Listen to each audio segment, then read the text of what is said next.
Welcome to रचित teaching with logic YouTube channel. आज हम लोग लेके आए हैं क्लास 10th का इलेक्ट्रिसिटी। बहुत ही खूबसूरत चैप्टर है ये इलेक्ट्रिसिटी। इसका एक एक कंसेप्ट हम अच्छे से समझेंगे। मेरे चैनल को लाइक शेयर और सब्सक्राइब कीजिए। यदि आप क्लास 10th के स्टूडेंट हैं, सीबीएसई के हैं, आईसीएसई बोर्ड के हैं, चाहे किसी भी बोर्ड के हैं, फर्क नहीं पड़ता। बस आपको क्या करना है, इस कंसेप्ट को देखना है। एक एक न्यूमेरिकल आपसे बनेगा और हर कंसेप्ट हम लोग समझेंगे इलेक्ट्रिसिटी का। अद्भुत होने वाला है। बाहर का कुछ नॉइज आ रहा हो आप लोग को, शिव का चर्चा हो रहा है, शिव जी का चर्चा हो रहा है, बहुत ही अद्भुत समागम है। चलिए उसके साथ साथ ही हम वीडियो को बना रहे हैं। थोड़ा सा डिस्टर्बेंस होगा, आप इसको कोशिश कीजिए हेडफोन में लगा के देखने का और सुनने का। तो चलिए हम देखते हैं कंसेप्ट, ठीक है ना, आगे बढ़ते हैं। हर हर महादेव के जयकार लगा के चलिए कंसेप्ट को शुरू करते हैं। चैप्टर का नाम है इलेक्ट्रिसिटी। क्या नाम है? इलेक्ट्रिसिटी। आप तो जानते होंगे हिंदी में इसको क्या कहते हैं? बिजली। क्या कहते हैं? बिजली।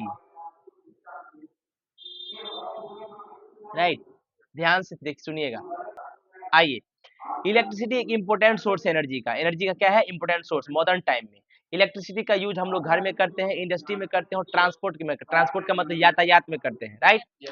एग्जाम्पल, इलेक्ट्रिसिटी का यूज हम लोग घर में करते हैं लाइटनिंग के लिए, ऑपरेटिंग फैन, फैंस वगैरह चलाने के लिए और हीटिंग पर्पस के लिए, कोई चीज गर्म करने के लिए, जैसे इंडक्शन चूल्हा वगैरह हो गया, राइट। इन इंडस्ट्री में इलेक्ट्रिसिटी का यूज हम लोग रन कराने के लिए करते हैं अलग अलग टाइप के मशीन। ट्रांसपोर्ट में हम लोग, ट्रांसपोर्ट सेक्टर में हम इलेक्ट्रिसिटी का यूज करते हैं इलेक्ट्रिक ट्रेन वगैरह को खींचने के लिए। इस चैप्टर में हम लोग डिस्कस करेंगे इलेक्ट्रिक पोटेंशियल को। क्या चीज को? इलेक्ट्रिक करंट, इलेक्ट्रिक पावर और heating effect of electric current, यानी करंट से क्या हीट होता है कोई चीज, उसको भी देखेंगे। In order to understand electricity को आप समझना है तो हम लोग को पहले जानना है कुछ चीजों के बारे में, जैसे इलेक्ट्रिक चार्ज क्या होता है। चलिए डिस्कस, देखिए देखिए। If we bring plastic comb near some very tiny piece of paper, हम लोग क्या करते हैं कि प्लास्टिक का कंघी कहाँ लाएंगे? छोटे छोटे टुकड़े, किसके टुकड़े के? पेपर के टुकड़े के पास। It will not have any effect on them, तो जब कंघी को लाएंगे पेपर टुकड़ा के पास तो कोई उससे प्रभाव नहीं होगा। If however the comb is first rubbed with dry hair and then brought near tiny pieces of paper, अगर आप कंघी को रगड़ लेते हैं अपने बालों से, फिर आप क्या कीजिए, कंघी को नजदीक लाइए, we find that comb now attract the piece of paper. अब क्या होगा? कंघी जो है अट्रैक्ट करेगा किसको? पेपर पीस को। सही है, खुद से। इस ऑब्जर्वेशन से आप क्या एक्सप्लेन कर सकते हैं कि अगर ये हम कहते हैं कि इनिशियली कॉम्ब जो है इलेक्ट्रिकली न्यूट्रल है, तो इसका मतलब है कोई भी इफेक्ट नहीं होगा टाइनी पीस ऑफ पेपर के ऊपर, right. Tiny piece of paper के ऊपर, राइट, सही बात है। लेकिन कहता है वापस आगे देखिए, व्हेन वी रब विद ड्राई हेयर, जब ड्राई हेयर से रब किए तो ये इलेक्ट्रिक चार्ज हो गया। जैसे ही रगड़े तो क्या हो गया? इलेक्ट्रिसिटी जनरेट हो गया, उसमें इलेक्ट्रिक चार्ज उसके अंदर आ गया। दिस इलेक्ट्रिकली चार्ज कॉम्ब, ये जो कंघी चार्ज हो गया वो क्या एग्जर्ट करेगा? एक फोर्स लगाएगा, इलेक्ट्रिक फोर्स लगाएगा किस पर? छोटे छोटे पीस ऑफ पेपर पर, और अट्रैक्ट कर लेगा उनको। क्या कर लेगा?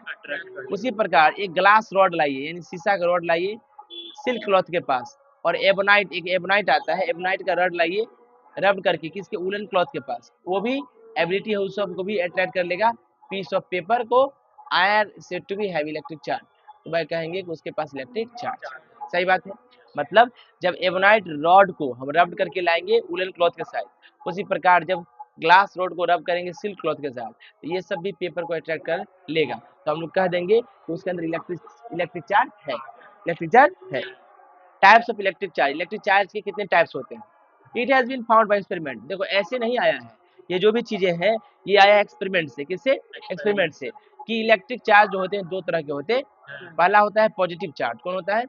दूसरा कौन सा होता है? Negative charge. Bye convention, convention का मतलब होता है कन्वेंशन का मतलब होता है चिन्ह परिपाटी। मतलब हम लोग जो है ये समझेंगे कि कैसे कैसे किसका किसका सिंबल है, किसका किसका साइन क्या है। The charge acquired bye glass rod, जब ग्लास रॉड को रगड़ेंगे सिल्क क्लॉथ के साथ तो उसको हम लोग पॉजिटिव चार्ज कहेंगे। मतलब जैसे ही ग्लास रॉड को आप रगड़िएगा सिल्क क्लॉथ के साथ तो उसके ऊपर कौन सा चार्ज आ जाएगा? Positive charge. और charge acquired by an ebonite rod, और एबोनाइट रड के साथ जब रगड़िएगा किसको? वुलन क्लॉथ को, तो उस पर क्या आ जाएगा? Negative charge, right. तो हम कह सकते हैं कि इंपोर्टेंट प्रॉपर्टी इलेक्ट्रिक चार्ज का क्या है? वो ये है कि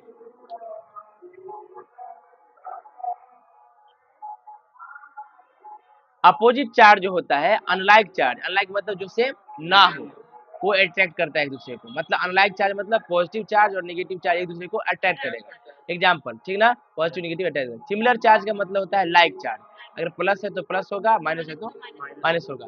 सिमिलर चार्ज होता है वो रिपेल करता है एक दूसरे को, यानी एक दूसरे से दूर जाता है। अपोजिट नेचर जो है हमेशा नजदीक लाता है। एग्जाम्पल, पॉजिटिव चार्ज दूसरे पॉजिटिव चार्ज को रिपेल करेगा, नेगेटिव चार्ज दूसरे नेगेटिव चार्ज को रिपेल करेगा। सही बात है। ध्यान से देखिए, ऐसा यूनिट क्या होता है, जैसे हम लोग जानते हो कि हम लोग टाइम को सेकंड में मापते हैं, डिस्टेंस को मीटर में मापते हैं, उसी प्रकार ऐसा यूनिट जो होता है इलेक्ट्रिक चार्ज का कूलम्ब होता है। क्या होता है? कूलम्ब। क्या होता है?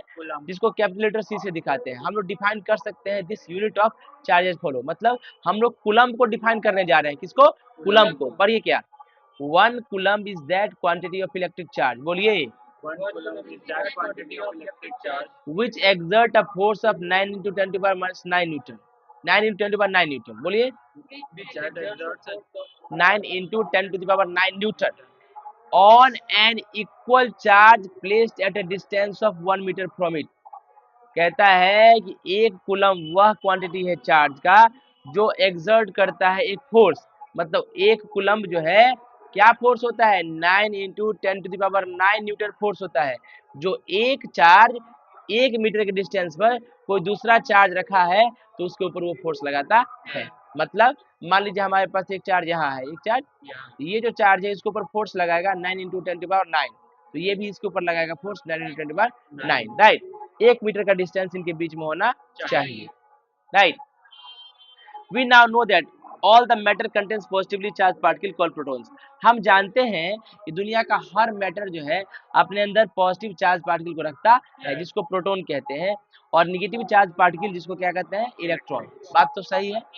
और इलेक्ट्रॉन क्या होता है? नेगेटिव चार्ज का, और प्रोटॉन क्या होता है? पॉजिटिव चार्ज का। Proton possesses positive charge. अच्छा, पॉजिटिव चार्ज अगर प्रोटॉन रख रहा है तो उसके पास कितना, मतलब इलेक्ट्रिक चार्ज होगा, ठीक ना? इलेक्ट्रिक चार्ज कितना होगा? 1.6 into 10 to the power minus 19 coulomb. किसके अंदर? एक प्रोटॉन इतना चार्ज, इतना कूलम चार्ज को रखता है, जबकि एक इलेक्ट्रॉन निगेटिव चार्ज रखेगा। यही चीज क्या हो जाएगा? निगेटिव में हो जाएगा, ठीक है। यानी प्रोटॉन के ऊपर plus 1.6 into 10 to power minus 19 coulomb, और इलेक्ट्रॉन के ऊपर minus 1.6 into 10 to power minus 19 coulomb, ठीक है। हम पूछे, बोलिए।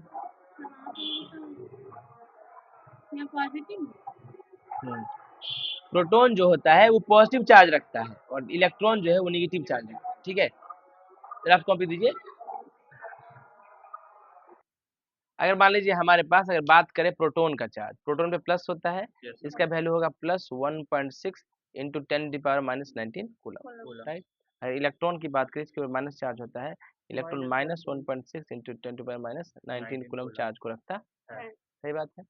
आइए, it is obvious that unit जो होता है इलेक्ट्रिक चार्ज का, उसको कूलम कहते हैं, is much bigger than the charge of A proton और इलेक्ट्रॉन। मतलब ये एक प्रोटॉन और इलेक्ट्रॉन का जो चार्ज है उससे बहुत ज्यादा बड़ा क्वांटिटी कौन है? कूलम।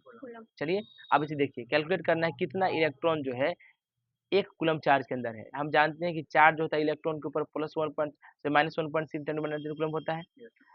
अगर चार्ज इतना है तो उसमें इलेक्ट्रॉन कितना होगा? एक। तो एक कूलम चार्ज के लिए कितना हो जाएगा? 1 अपॉन दिस, इसको डिवाइड कीजिएगा तो 6.25 10 टू पावर 18 आ गया, है ना। यानी इतना इलेक्ट्रॉन जो है एक कूलम चार्ज के अंदर होता है। नंबर ऑफ इलेक्ट्रॉन्स पता चल गया कि एक कूलम चार्ज के अंदर इतना इलेक्ट्रॉन होगा, ठीक है। अब एग्जांपल से क्या पता चला कि ऐसा यूनिट जो होता है इलेक्ट्रिक चार्ज का क्या होता है? कूलम। ये किसके बराबर होता है? चार्ज कंटेन्ड इन, यानी इतना इलेक्ट्रॉन जो चार्ज कंटेन करता है उसी को एक कूलम कहते हैं। यानी हम कह सकते हैं कि एक कूलम जो है इतना इलेक्ट्रॉन को रख रहा है, 18 इलेक्ट्रॉन। सही बात है। कंडक्टर और इंसुलेटर क्या होता है? दुनिया का हर वो चीज कहता है in some substance electric charge can flow easily while in others they can not. कुछ चीजों में इलेक्ट्रिक करंट जो है, इलेक्ट्रिक चार्ज आसानी से फ्लो कर जाता है और कुछ में नहीं। सो सारे सब्सटेंस उसको डिवाइड कर सकते हैं मेनली दो इलेक्ट्रिकल कैटेगरी में, जिसका नाम है कंडक्टर्स और इंसुलेटर। तो दो समान होता है, एक कंडक्टर समान होता है, एक इंसुलेटर होता है, राइट। दो substance through which electric charge can flow, ऐसा सब्सटेंस जिससे इलेक्ट्रिक चार्ज फ्लो कर सकता है कंडक्टर कहलाता है। बट फ्लो जो है इलेक्ट्रिक चार्ज का उसको इलेक्ट्रिसिटी कहते हैं। तो हम कह सकते हैं कि दो substance through which electricity can flow are called conductor. वह सब्सटेंस जिसके थ्रू इलेक्ट्रिक करंट फ्लो कर जाएगा कंडक्टर कहलाएगा, राइट। सारे मेटल्स जैसे कि सिल्वर, कॉपर, एल्यूमिनियम, ये सब कंडक्टर हैं। क्यों? क्योंकि इसकी इलेक्ट्रिक करंट इसके होके फ्लो कर जाता है। अभी देखो पहले क्या कहा कि जितने भी सब्सटेंस है जिससे इलेक्ट्रिक चार्ज फ्लो करता है वो क्या होता है? कंडक्टर। और हम जानते हैं जो फ्लो होता है इलेक्ट्रिक चार्ज का उसी को इलेक्ट्रिसिटी कहते हैं। ध्यान ध्यान सुनो, वो शुरू में बोला कि कंडक्टर क्या होता है, जिससे होकर इलेक्ट्रिक चार्ज फ्लो करता है, और इलेक्ट्रिक चार्ज का फ्लो ही इलेक्ट्रिसिटी कहलाता है। तो हम कह सकते हैं दुनिया का हर वो चीज जिसके द्वारा इलेक्ट्रिसिटी पास हो जाए, प्रोड्यूस हो जाए, प्रोड्यूस नहीं पास हो जाए, प्रोड्यूस नहीं पास हो जाए, वो क्या कहलाएगा, कंडक्टर कहलाएगा। जैसे सिल्वर, जैसे कॉपर, जैसे एल्युमिनियम। और सिल्वर जो होता है दुनिया का सबसे बेस्ट मेटल में है कंडक्टर में, राइट, समझ में आया। कंडक्टर, मेटल एलॉय, मेटल का भी एलॉय होता है, जैसे कि नाइक्रोम, मैग्नीज, कंस्टेंटिन, जिसका यूज हम लोग हीटिंग एलिमेंट के लिए करते हैं इलेक्ट्रिकल अप्लायंसेस में। मतलब जो इलेक्ट्रिकल अप्लायंसेस का इस्तेमाल हम लोग कोई चीज को गर्म करने के लिए करते हैं, उसमें नाइक्रोम का वायर, मैग्नीज का वायर, कॉन्स्टेंटाइन का वायर लगा रहता है, right. Also conduct but their electrical conductivity is much less than that of pure metal. तो ये मेटल का एलॉय है, तो मेटल का एलॉय भी क्या करता है, इलेक्ट्रिसिटी को कंडक्ट करता है, लेकिन प्योर मेटल से इसका कंडक्टिविटी कम होता है, ठीक है ना, प्योर मेटल से कंडक्टिविटी कम होता है। कार्बन का एक फॉर्म है ग्रेफाइट, आप जानते हैं, वो भी कंडक्टर होता है, किसका, इलेक्ट्रिसिटी का। ह्यूमन बॉडी भी फेयरली गुड कंडक्टर है, मतलब इंसान का शरीर भी अच्छा कंडक्टर होता है, राइट। तो दिक्कत देखिए ध्यान से, ये प्लास्टिक कवर आप देख रहे हैं, इसके ऊपर जो कवर लगा है वो इंसुलेटर होता है, उससे करंट पास नहीं, लेकिन इसके अंदर कॉपर वायर है, वो कंडक्टर होता है। ये प्लास्टिक का केस लगा होता है सॉकेट के अंदर, ये इंसुलेटर होता है, इससे करंट नहीं पास करता है। लेकिन मेटल का पिन कंडक्टर होता है, इससे करंट पास करता है। ये 3 पिन प्लग है और इलेक्ट्रिक केबल है, जिसके अंदर 3 इंसुलेटेड कॉपर वायर है। इंसुलेटर का मतलब इसके ऊपर एक कवर चढ़ा दिया जाता है प्लास्टिक का, जिससे करंट वगैरह ना लगे, है ना। और क्या होगा, लोग सेफ रहे, इसको बोलते हैं इंसुलेटेड कॉपर वायर, इंसुलेटिंग किया जाता है, ठीक है। आगे बढ़िए, दो substance through which electric charge can not flow, ऐसा सब्सटेंस जिसके होकर इलेक्ट्रिक करंट फ्लो नहीं करता है। दो substance through which electric charge can not flow, ऐसा सब्सटेंस जिससे इलेक्ट्रिक चार्ज फ्लो नहीं करेगा, इंसुलेटर कहलाएगा। कह सकते हैं दूसरे शब्दों में कि वह सब्सटेंस जिसके थ्रू इलेक्ट्रिसिटी फ्लो नहीं करेगा, इंसुलेटर होगा, ठीक। ग्लास, एबोनाइट, रबर, ज़्यादातर plastic, paper, dry would, cotton, mica, bakelite, porcelain और ड्राई एयर, ये सब इंसुलेटर होता है। हवा में करंट लगता नहीं है, क्योंकि ये अपने से इलेक्ट्रिक चार्ज को फ्लो नहीं करने देते हैं, right. In case of charge insulator like glass, in case of charge insulator, अभी हम बोले थे कि ग्लास रॉड को हम लोग किसके साथ रखेंगे, सिल्क क्लॉथ के साथ रखेंगे तो चार्ज हो जाता है। एबोनाइट को electric charge remain bound to them, इसमें ऐसा नहीं है कि इलेक्ट्रिक चार्ज फ्लो कर गया है, इसमें इलेक्ट्रिक चार्ज जब रगड़े ना तो इसे जनरेट हुआ और उसके अंदर बंद के रहा, बाउंड हो गया, फ्लो नहीं किया। ऐसा नहीं है कि यहाँ पर अगर हम एबोनाइट रट ले आए, इसको गर्म चार्ज कर दिए, अब फिर से मान लो कि यहाँ से एबोनाइट रट ला के सटा दिए, तो इस तरह का चार्ज इसमें डेवलप हो गया, ऐसा कुछ नहीं होने वाला है ना। दे डू नॉट मूव, हमें वो आ जाए। All have just seen that some of the substance are conductor, जबकि कुछ इंसुलेटर होता है, सब देखे हैं। अब एक्सप्लेन करते हैं उनका डिफरेंस बिहेवियर में, देखिएगा। कहता है सारे कंडक्टर जैसे कि मेटल है, तो कुछ इलेक्ट्रॉन उसके पास होता है, which are loosely held by nuclei of their atoms. एक थोड़ा रफ कॉपी दे दीजिए।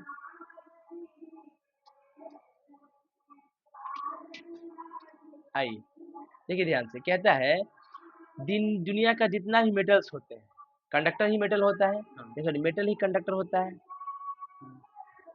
नहीं ऐसा कहना गलत है, नॉन मेटल है कार्बन, कार्बन का एक फॉर्म है ग्रेफाइट, वो भी क्या है, good conductor of electricity, right.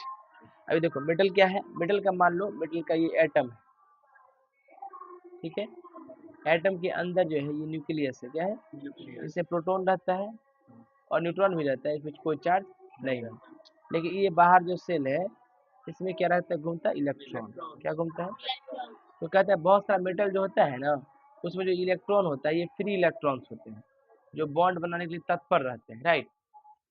Which are loosely held by nuclei, तो भाई फ्री इलेक्ट्रॉन से तो न्यूक्लियस इस पे शक्ति कम लगा रहा है, ठीक।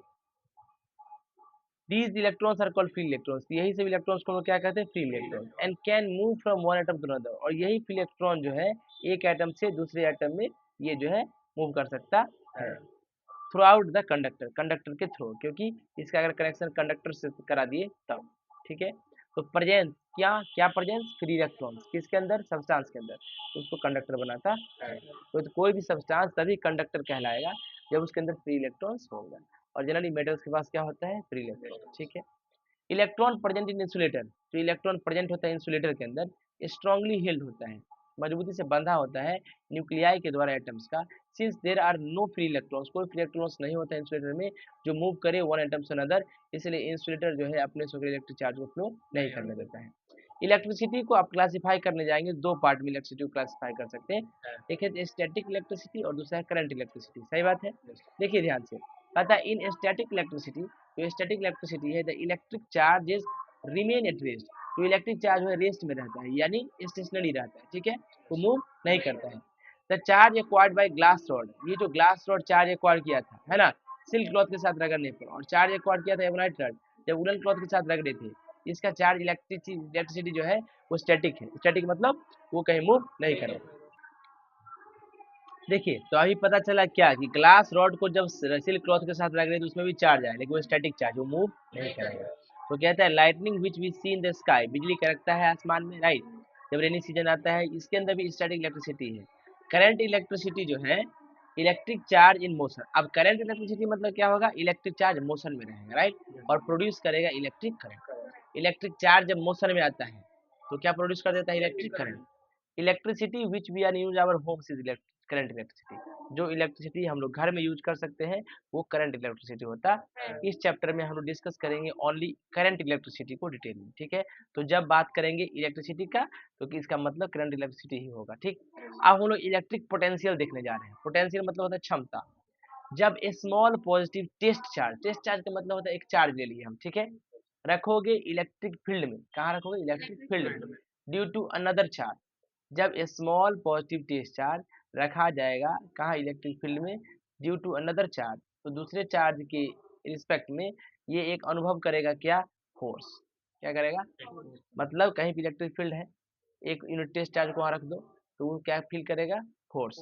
तो जब work has to be done on positive test charge to move it against this force of repulsion, तो जानते हो उसके अंदर भी पॉजिटिव चार्ज होगा, ये एक रिपल्सन फील करेगा, क्या करेगा, तो कह सकते हैं इलेक्ट्रिक पोटेंशियल जो होता है, या पोटेंशियल कहो या इलेक्ट्रिक पोटेंशियल कहो, किसी भी पॉइंट पर इलेक्ट्रिक फील्ड के अंदर कैसे डिफाइन होता है, as the work done in moving a unit positive charge from infinity to that point, मतलब जो हम काम किए हैं मूव कराने में एक यूनिट पॉजिटिव चार्ज को इन्फिनिटी से लेकर के कहाँ लाए हैं, उस पॉइंट तक लाए हैं, ठीक है।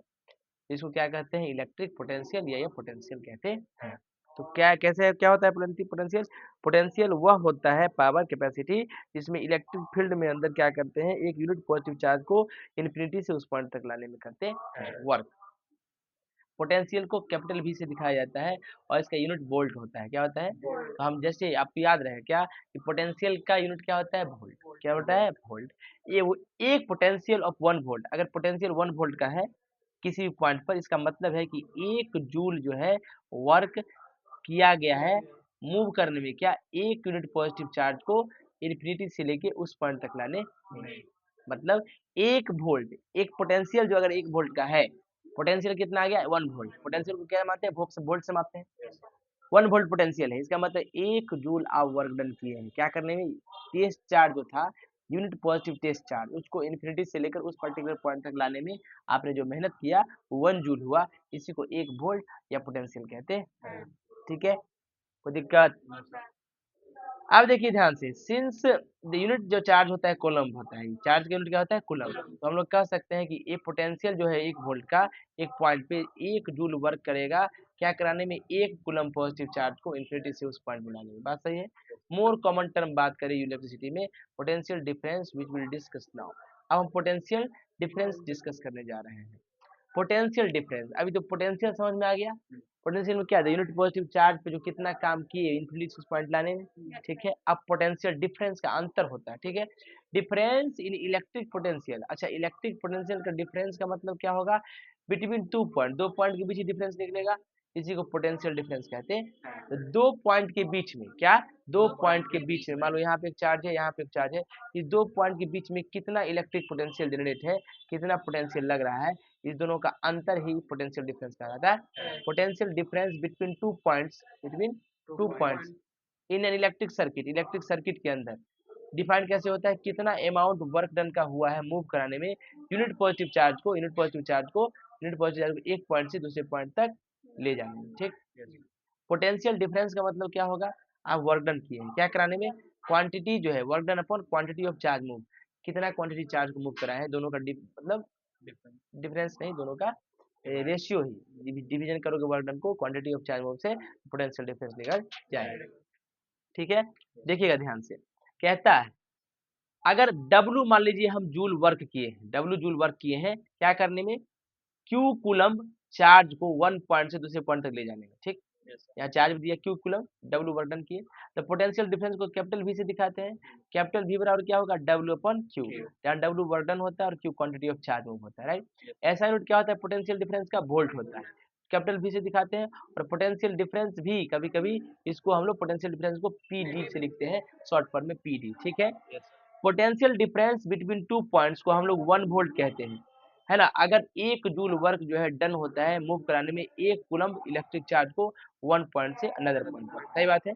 1 वोल्ट बराबर क्या होगा, 1 जूल पर कूलम्ब, 1 वोल्ट बराबर 1 जूल पर कूलम्ब, 1 वोल्ट बराबर 1 जूल पर कूलम्ब, सही बात है। पोटेंशियल डिफरेंस को मेजर करते हैं कि इंस्ट्रूमेंट से, इसका नाम है वोल्ट मीटर। क्या, पोटेंशियल का क्या होता है यूनिट, ऐसा यूनिट वोल्ट होता है, तो उसको मापने के लिए हम लोग क्या चीज का यूज करते हैं, वोल्ट मीटर। वोल्ट मीटर को हमेशा कनेक्ट किया जाता है पैरेलल में, क्या, पैरेलल में, across the 2 point where the potential difference is to be measured, जहाँ पोटेंशियल डिफरेंस 2 पार्ट है ना, उसके पैरेलल में हम लोग क्या करते हैं, इसको यूज करते हैं, किसको, वोल्ट मीटर को, राइट। Where potential difference is to be measured from example in figure, आप देख रहे हैं 5 में हमारे पास एक कंडक्टर है AB क्या है, इट्स बिहेव लाइक कंडक्टर, ये क्या है, A से B तक ये क्या है, कंडक्टर है, ठीक है। अब देखो यहाँ A और B के बीच में पोटेंशियल डिफरेंस मापना है, तो ये अगर इसी वायर के सीधा कनेक्ट रहता तो ये रहता है सीरीज में, लेकिन नहीं, देखिए एक एक्स्ट्रा वायर कनेक्ट करके इसके ठीक पैरेलल है, इसे क्या है, ठीक पैरेलल वोल्ट मीटर रखा गया है ना। वोल्ट मीटर भी is connected to the point A, है ना, पॉइंट A से कनेक्ट कर दिया गया है ना, and the other point B से भी कनेक्ट कर दिया गया। हम लोग रीड कर सकते हैं वैल्यू जो है पोटेंशियल डिफरेंस का इन वोल्ट और the dial of the volt meter का डायल पर आप रीड कर सकते हैं। वोल्ट मीटर के पास हाई रेसिस्टेंस होता है, हाई रेसिस्टेंस का मतलब ये अपने से होकर इलेक्ट्रिसिटी को पूरा पास नहीं करवाता है, मतलब ज्यादातर रोक देता है। ऐसो it that's negligible current from it, तो ये करंट जो है सर्किट से बहुत कम लेता है, तो करंट सर्किट से बहुत कम लेता है। जो टर्म है volt gives right to the word voltage, इसी वोल्ट से वोल्टेज नाम का शब्द बना। Voltage is another name for potential difference, voltage का मतलब पोटेंशियल डिफरेंस ही होता है। पोटेंशियल डिफरेंस क्या होता है, किसी भी दो पॉइंट के बीच यूनिट पॉजिटिव चार्ज को कितना वर्क किया गया है, डिफरेंस, ठीक है।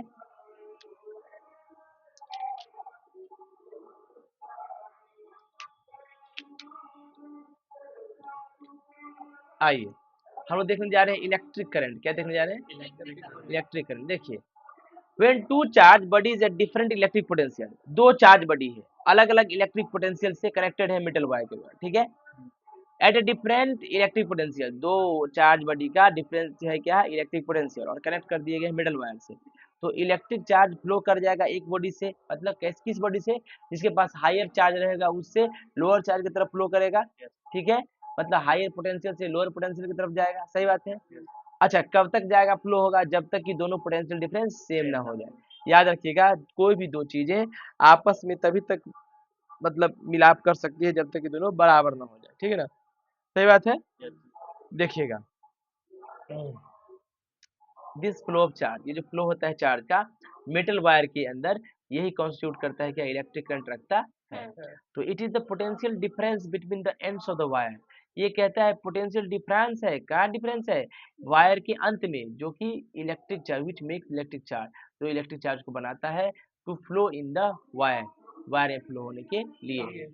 वी नाउ नो दैट, हम जानते हैं कि इलेक्ट्रिक चार्ज जिसको फ्लो कराते हैं मेटल वायर के अंदर, वो क्या रखता है, इलेक्ट्रिक करंट रखता है। ये निगेटिव चार्ज भी रखता है जिसको इलेक्ट्रॉन्स कहते हैं। कीपिंग दिस इन माइंड, इसको माइंड में रखिए, हम लोग डिफाइन कर सकते हैं इलेक्ट्रिक करंट को, फॉलो देखिएगा। Electric current is a flow of electric charge, अभी हम बताए थे इलेक्ट्रिक करंट क्या है, इलेक्ट्रिक चार्ज का फ्लो है, जिसको इलेक्ट्रॉन्स कहते हैं, यानी इलेक्ट्रॉन्स ही तो इलेक्ट्रिक चार्ज है, तो इलेक्ट्रॉन्स का फ्लो ही क्या कहलाएगा, इलेक्ट्रिक करंट कहलाएगा। कहाँ, कंडक्टर के अंदर, जैसे कि मेटल वायर है उसके अंदर, ठीक है। वैल्यू जो होता है इलेक्ट्रिक करंट का कंडक्टर के अंदर, वो होता है अमाउंट, किसका अमाउंट भाई, इलेक्ट्रिक चार्ज का, जो पास कर रहा है एक गिवन पॉइंट से कंडक्टर के 1 सेकंड में, यानी 1 सेकंड में कितना अमाउंट इलेक्ट्रिक चार्ज का पास कर रहा है, इसी को हम लोग इलेक्ट्रिक करंट कहते हैं। मान लीजिए एक चार्ज है Q coulomb, capital Q coulomb आपके पास चार्ज है, जो फ्लो कर रहा है कंडक्टर के अंदर t सेकंड में, तो मैग्नीट्यूड जो होगा I मतलब इलेक्ट्रिक करंट, वो कितना होगा I equals to Q by T, यानी कितना चार्ज पर यूनिट टाइम में फ्लो कर रहा है। सही बात है, उसी को करंट कहते हैं। एसआई यूनिट जो होता है इलेक्ट्रिक करंट का एम्पियर होता है। क्या होता है? एम्पियर। इसको कैपिटल ए से दिखाते हैं। तो हम लोग अब ये फॉर्मूला यूज कर सकते हैं डेफिनेशन के लिए, यूनिट ऑफ करंट एम्पियर। हम लोग अगर Q बराबर 1 कूलम रख दे और T बराबर 1 सेकेंड रख दे, कि मान लीजिए कि 1 कूलम चार्ज 1 सेकेंड में पास कर रहा है किसी सर्किट से, तो करंट को हम I कह दे और करंट 1 एम्पियर हो जाएगा। क्या? क्योंकि यहाँ पर देखो I बराबर क्या होता है Q बाई टी, Q1 और T भी 1 है ना, ये कट के 1, तो I बराबर कितना होगा 1 एम्पियर। सही बात है। This gives us flowing definition of ampere. इससे एम्पियर का एक और डेफिनेशन आ जाए। क्या? जब एक कूलम चार्ज फ्लो करता है through any cross section of a conductor in 1 second, मतलब मान लो कंडक्टर वायर है, इसका ये क्रॉस सेक्शन है, राइट। इस क्रॉस सेक्शन से समझ में आ रहा है, इस क्रॉस सेक्शन से, है ना, 1 सेकेंड में कितना, 1 कूलम चार्ज फ्लो कर रहा है, तो इलेक्ट्रिक करंट फ्लो कितना कर रहा है? कहेंगे कि 1 एम्पियर कर रहा है। 1 एम्पियर बराबर 1 कूलम पर सेकेंड, 1 एम्पियर बराबर 1 कूलम पर सेकेंड, है ना। अच्छा देखो, कभी कभी इससे भी छोटा यूनिट होता है जिसको हम लोग मिली एम्पियर कहते हैं, और मिली एम्पियर, 1 मिली एम्पियर बराबर कितना, 10⁻³ एम्पियर होता है। अच्छा, एक माइक्रो एम्पियर होता है, यानी एक मिली एम्पियर तो कितना होगा, 10⁻³ एम्पियर, है ना। और एक होता है माइक्रो एम्पियर जिसको म्यू ए से दिखाते हैं, तो 1 माइक्रो एम्पियर बराबर 10⁻⁶। Mu stand for micro, mu क्या बोलते हैं इसको, mu stand for micro. Micro ampere 10⁻⁶ ampere, mini ampere 10⁻³ ampere.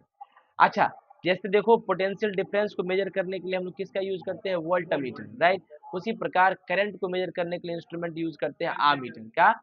Ammeter को हमेशा कनेक्ट करते हैं सीरीज में, क्योंकि क्या मेजर करना है, करंट, और कितना फ्लो कर रहा है, तो डायरेक्ट सीरीज में लगाएंगे तभी तो पता चलेगा मैक्सिमम कैपेसिटी। और बताओ, वोल्ट मीटर को पोटेंशियल डिफरेंस, ये 2 पॉइंट के बीच में लगाएंगे तभी पता चलेगा दोनों का डिफरेंस कितना है। और करंट मेजर करने के लिए क्या लगाते हैं, आमीटर, सीरीज में कनेक्ट किया जाता है। उसको किस में कनेक्ट करते हैं, वोल्ट मीटर को पैरेलल में, सर्किट में, जिसमें करंट जो है मेजर किया जाता है। एग्जांपल, अगर हम बात चाहते हैं करंट फ्लो करें बी और सी के बीच, में अगर आपको करंट फ्लो कितना चल रहा है करना है, तो आप उससे पहले ही करंट को, सॉरी, आमीटर को सीरीज में कनेक्ट कर दीजिए, right. Current be shown in figure, since entire current pass करेगा, पूरा का पूरा करंट तो पास करेगा थ्रू आमीटर से पास करेगा, पता चल जाएगा कितना है। Therefore ammeter should have very low resistance, और आमीटर के पास भी रेजिस्टेंस बहुत कम होता है ना, बहुत लो रेजिस्टेंस होता है ना, मतलब ये मैक्सिमम से मैक्सिमम इलेक्ट्रिक करंट को पास कर देता है, ये अपने इलेक्ट्रिसिटी को बचा के नहीं रखता है। So it may not change the value of current, इसलिए करंट के वैल्यू को चेंज नहीं होने देता सर्किट में, ठीक है ना। तो आमीटर का यूज कहाँ करते हैं, सीरीज में करते हैं, क्या मापने के लिए, करंट मापने के लिए। सही बात है। आगे देखिए, अगला कंसेप्ट है, अगला कंसेप्ट हम लोग देखने जा रहे हैं, नाम है इसका, how to get a continuous flow of electric current. अगर लगातार इलेक्ट्रिक करंट का फ्लो चाहते हैं तो क्या करते हैं, हम लोग को जस्ट स्टडी किए क्या, पोटेंशियल डिफरेंस, 2 पॉइंट के बीच में इलेक्ट्रिक करंट फ्लो करता है उनके बीच, ठीक है। सिंपलेस्ट वे क्या है मेंटेन करना potential difference between the two ends of a conductor as to get continuous flow of current is to connect the conductor between the terminal of the cell और battery. अगर आप लगातार चाहते हैं flow electric current का होते रहे, तो आप क्या कीजिए, पोटेंशियल डिफरेंस, तो अब सिंपलेस्ट तरीका क्या है, जो कंडक्टर है उसके एंड को आप कंटिन्यूअस फ्लो कराना चाहते हैं, तो आप उसको बैटरी या सेल से जोड़ दीजिए। और कंडक्टर यहाँ पर क्या है, बल्ब, क्या है, बल्ब बिहेव लाइक कंडक्टर, यानी इलेक्ट्रिसिटी को कंडक्ट करेगा, तो इसको इलेक्ट्रिसिटी मिलना चाहिए लगातार फ्लो में, तो सेल से इसको क्या किए, कनेक्ट कर दिए। Due to chemical reaction going inside the cell, cell के अंदर क्या होता है, केमिकल रिएक्शन, या बैटरी के अंदर, तो पोटेंशियल डिफरेंस मेंटेन रहता है बिटवीन टर्मिनल, तो टर्मिनल के बीच में पोटेंशियल डिफरेंस मेंटेन रहता है, और इसका पोटेंशियल डिफरेंस ड्राइव्स कहलाता है क्या, करंट को सर्किट के अंदर, जिसमें सेल और बैटरी कनेक्ट होता है। Example, single drive battery cell जो होता है जिसका पोटेंशियल डिफरेंस 1.5 वोल्ट है बिटवीन टू टर्मिनल, सही बात है, 1.5 वोल्ट है, पॉजिटिव और नेगेटिव टर्मिनल के बीच सोर्स, जब ड्राई सेल कनेक्ट होता है किससे, टॉर्च बल्ब से, थ्रू कॉपर कंडक्टिंग वायर्स के द्वारा, कॉपर कंडक्टिंग वायर्स के द्वारा, तो ये पोटेंशियल डिफरेंस जो है कारण होता है इलेक्ट्रिक करंट को फ्लो कराने के लिए कॉपर वायर और बल्ब के अंदर, जिसके वजह से बल्ब जो है जलता है। In order to maintain current in the external circuit, आप एक्सटर्नल सर्किट में करंट को मेंटेन करना चाहते हैं, cell has to expend the chemical energy which is stored in it, तो सेल को क्या करना पड़ता है, जो केमिकल एनर्जी उसके अंदर स्टोर्ड है उसी को वो यूज करता है, ठीक है। To explain the chemical energy in which storage, please note that torch bulb used in the circuit shown in figure 8 is actually a kind of conductor. ये जो टॉर्च बल्ब होता है वो कंडक्टर का ही काम करता है, ठीक है। हम लोग इसको रेसिस्टर भी कह सकते हैं। रेसिस्टर मतलब अपने से होकर करंट को बाहर नहीं निकालता है, अपने ही अंदर रेसिस्ट कर लेता है और लाइट देता है। It is clear from the above discussion that common source जो होता है पोटेंशियल डिफरेंस का या वोल्टेज का वो सेल या बैटरी होता है। It can make the current flow in circuit, वही क्या करा सकता है, फ्लो करा सकता है किसका, करंट का सर्किट के अंदर, ठीक है। अब हम लोग देखने जा रहे हैं direction of electric current. Sir electric current का डायरेक्शन क्या होता है, देखिएगा। जब इलेक्ट्रिसिटी इन्वेंट किया गया था बहुत साल पहले, it was known that there are two types of charge. तो कहा गया था कि दो ही तरह के चार्ज होते हैं, पॉजिटिव चार्ज और negative charge. But electron had not been discovered at that time, उस समय तक इलेक्ट्रॉन का डिस्कवरी नहीं हुआ था। Electric current was considered to be a flow of positive charge. तो जब इलेक्ट्रॉन आया नहीं तो इलेक्ट्रॉन के ऊपर नेगेटिव चार्ज होता है। इलेक्ट्रॉन जब आया ही नहीं तो शुरुआत में माना गया कि इलेक्ट्रिक करंट होता क्या है, फ्लो होता है पॉजिटिव चार्ज का।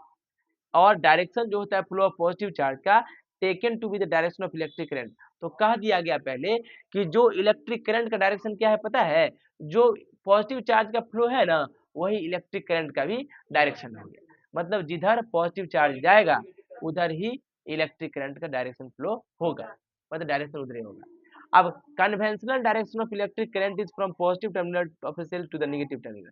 तो जो कन्वेंशन में माना गया था इलेक्ट्रिक करंट का डायरेक्शन किधर से किधर होगा, पॉजिटिव टर्मिनल से निगेटिव टर्मिनल की तरफ, right, through the outer circuit के द्वारा। सो इन आवर सर्किट डायग्राम, हम लोग के सर्किट डायग्राम में we put the arrow on the connecting wires pointing from positive terminal of the cell towards the negative terminal of the cell। तो हम लोग Poynting किधर करते हैं, पॉजिटिव से निगेटिव की तरफ, पॉजिटिव से नेगेटिव, ठीक है। To show the direction of conventional current, ताकि कन्वेंशनल करंट का डायरेक्शन हम लोग पता चल जाए, क्योंकि पॉजिटिव से नेगेटिव की तरफ ही जाएगा क्योंकि इलेक्ट्रॉन डिस्कवरी नहीं हुआ था। फिर कहता है the actual flow of electrons, लेकिन इलेक्ट्रॉन का जो फ्लो होता है जो क्या करता है, करंट को कंस्टिट्यूट करता है, however from negative terminal to positive terminal होता है। क्या होता है, नेगेटिव टू पॉजिटिव, ठीक है। Of a cell which is opposite to the direction of conventional current, जो कि कन्वेंशनल करंट जो माना गया था उसके ये अपोजिट है। इलेक्ट्रॉन का फ्लो किधर से होगा, नेगेटिव टर्मिनल से पॉजिटिव टर्मिनल की, और कन्वेंशनल करंट का डायरेक्शन किधर था, पॉजिटिव से नेगेटिव के, दोनों एक दूसरे के अपोजिट, राइट। आप देख सकते हैं इलेक्ट्रॉन से और मेटल वायर के अंदर इलेक्ट्रॉन ऐसे ही मूव करता है। How the current flow in wire, wire के अंदर कैसे करंट फ्लो करता है, देखिए। We know that electric current is the flow of electrons in a metal wire और कंडक्टर। हम जानते हैं कि इलेक्ट्रिक करंट क्या है, ये फ्लो है किसका, इलेक्ट्रॉन्स का, कहाँ, मेटल वायर के अंदर यानी कंडक्टर के अंदर। व्हेन अ सेल और battery is applied across and, जब हम लोग क्या करते हैं, सेल या बैटरी अगर इसके एंड पे लगाते हैं तो इलेक्ट्रिक करंट का फ्लो होता है। Metal wire has plenty of free electrons in it, आप जानते हैं कि जो मेटल का वायर होता है उसके ऊपर बहुत सारे फ्री इलेक्ट्रॉन्स होते हैं। तो जब ये metal wire connect has not been connected to a source of electricity, जब इलेक्ट्रिसिटी सोर्स से इसको कनेक्ट नहीं किया बैटरी या सेल से, तो electrons present in it move at random direction. तो इसके अंदर जो प्रेजेंट था इलेक्ट्रॉन ये अलग अलग डायरेक्शन में मूव किया, ठीक बात है। बिकॉज एटम जो था मेटल वायर का दिखाया गया फिगर 9 में, ठीक है।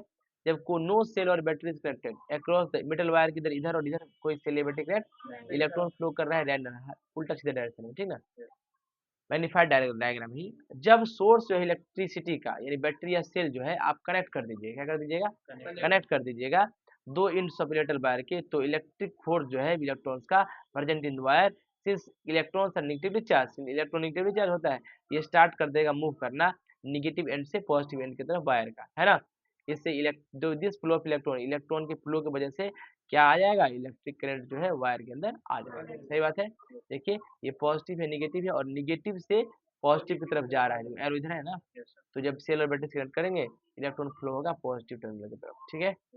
तो दिक्कत, अब इलेक्ट्रिक सर्किट देखने जा रहे हैं। सर्किट का मतलब जिसके अंदर बहुत सारा स्विच प्लग वगैरह होता है। एक बैटरी या सेल है ना, कैन मेक इलेक्ट्रॉन्स मूव, वही इलेक्ट्रॉन को मूव करा सकता है क्योंकि उसी के अंदर से इलेक्ट्रॉन यानी इलेक्ट्रिक करंट का फ्लो होगा, राइट।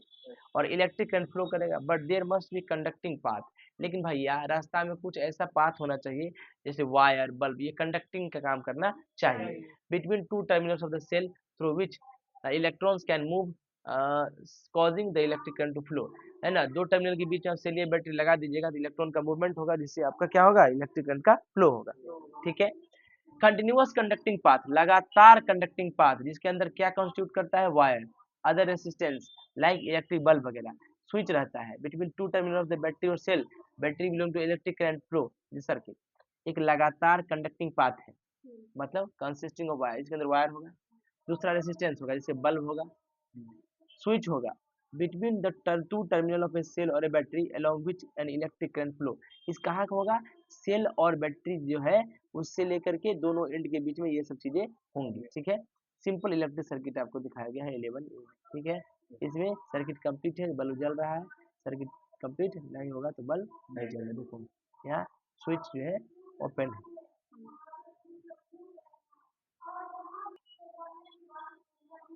जब स्विच क्लोज है तो सर्किट कंप्लीट है और करंट फ्लो हो रहा है, राइट।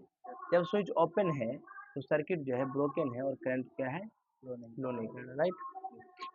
11A में देखिए, we have a cell having a positive terminal, हमारे पास 11A में क्या था, एक सेल था, इसके पास पॉजिटिव और नेगेटिव टर्मिनल है।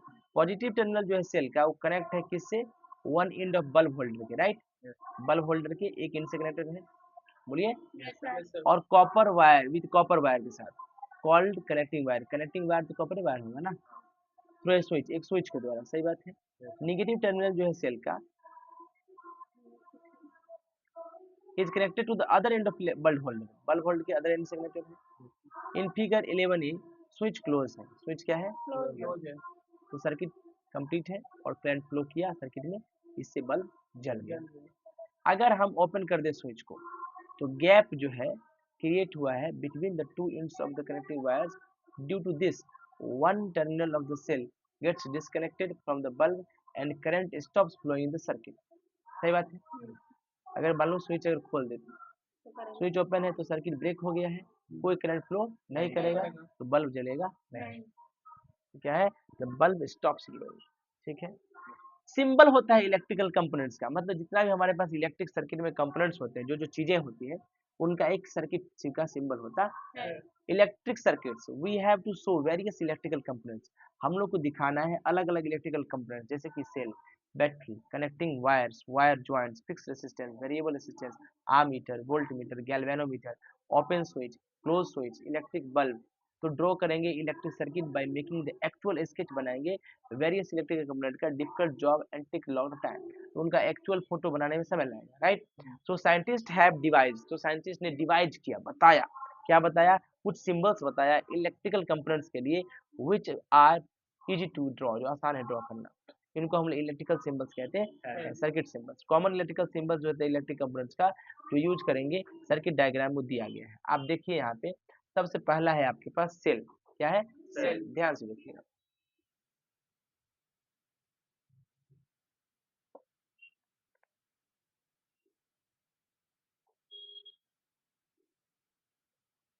ठीक है, अब देखिए सेल का प्लस और माइनस, प्लस वाला लंबा, माइनस वाला छोटा और मोटा, ठीक है। बैटरी को देखो, डबल सेल, जब दो सेल आपस में कनेक्ट हो जाएगा तो बैटरी हो जाता है, ठीक। कनेक्टिंग वायर्स तो इस तरह का होगा, वायर में अगर ज्वाइंट है तो इस तरह का होगा, वायर क्रॉस कर रहा है तो इस तरह का होगा, ठीक है। वायर क्रॉस कर रहा है, देखो वायर है क्रॉस कर रहा है। फिक्स रेसिस्टेंस या रेसिस्टर के लिए ऐसे दिखाना पड़ता है सिंबल। वेरिएबल रेसिस्टेंस है जिसको रेहोस्टेट कहते हैं, क्या कहते हैं, रेहोस्टेट, रेहोस्टेट ये होता है और ये होता है, ठीक है। ये वेरिएबल रेसिस्टेंस है, रेसिस्टेंस बदल रहा है, ठीक। आमीटर है, क्या है, आमीटर क्या यूज करते हैं, क्या चीज मापने के लिए, इलेक्ट्रिक करंट मापने के लिए, ठीक है। वोल्ट मीटर पोटेंशियल डिफरेंस मापने के लिए। गैल्वेनोमीटर आगे देखेंगे, ये ओपन स्विच है, ये क्लोज स्विच है। ये ओपन स्विच ऐसा भी दिखाया जा सकता है, ऐसा भी दिखाया जाता है, क्लोज स्विच ऐसा और क्लोज स्विच ऐसा दिखाया जाता है। इलेक्ट्रिक बल्ब का सिंबल ये है और ये है, ठीक है। कोई दिक्कत,